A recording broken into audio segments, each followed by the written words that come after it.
Le groupe Faire respirer l'île est préoccupé par les conséquences du plan de circulation et le nécessaire apaisement des mobilités, comme par l'indispensable végétalisation de la ville dans tous ses projets d'espace public. Nous demeurons également très attentifs à la participation des habitants à la prise des décisions.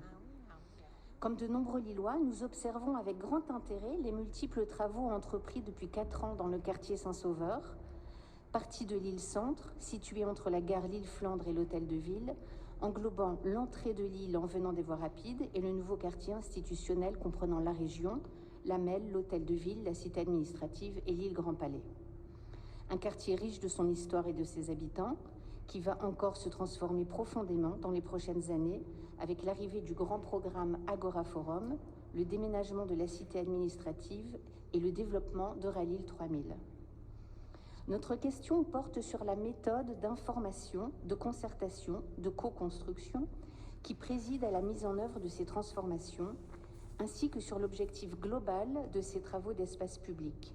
Car plusieurs enjeux majeurs pour nos habitants nous paraissent négligés: mobilité apaisée, verdissement de la ville, accessibilité pour tous.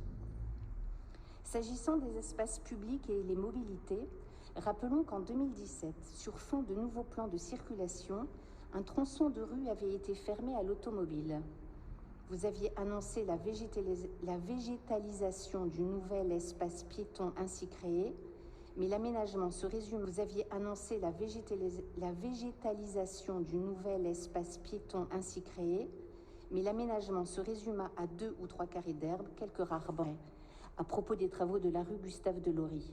Plutôt qu'un terre-plein agrandi et planté ou de nouveaux arbres, c'est une nouvelle esplanade minérale qui naquit de ces travaux, voie prioritaire pompiers, certes, mais dont le sens du réaménagement n'a toujours pas été compris. En 2020, la circulation automobile a été réduite à la sortie des voies rapides afin d'aménager des coronapistes et de favoriser l'usage de la bicyclette. Aménagement utile, mais à mettre en lien avec les nouveautés de l'année 2021, après la phase 1 des travaux de la rue Pierre-Mauroy, c'est à la phase 2 que les Lillois découvrent que l'avenue Kennedy deviendra à double sens de circulation. Quid de la suite des travaux ? Pas encore de calendrier précis ni de plan global pour ce secteur. Les riverains et les commerçants découvrent, qui par un mot dans leur boîte aux lettres, qui à la lecture de la presse, qui encore dans une réunion d'information peu médiatisée, une nouveauté, un changement, sans y avoir été associé. Parallèlement dans ce secteur, les 5 années de chantier Agora Forum vont transformer profondément et par phases successives les accès et la mobilité. On comprend aisément la frustration ressentie par les riverains face à ce projet imposé dans sa globalité, frustration encore aggravée par le simulacre de démocratie participative après les 2 enquêtes publiques dont aucune n'a retenu leur observation.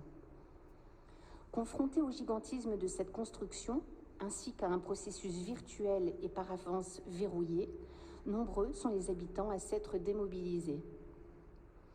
Les riverains, que notre collègue Violette Spielbout et notre collègue dont on ne doit pas prononcer le nom aspirent à être réellement associés, informés des travaux à venir dans leur quartier, pouvoir participer à l'embellissement et au verdissement des abords du projet, ainsi qu'à l'accessibilité pour tous.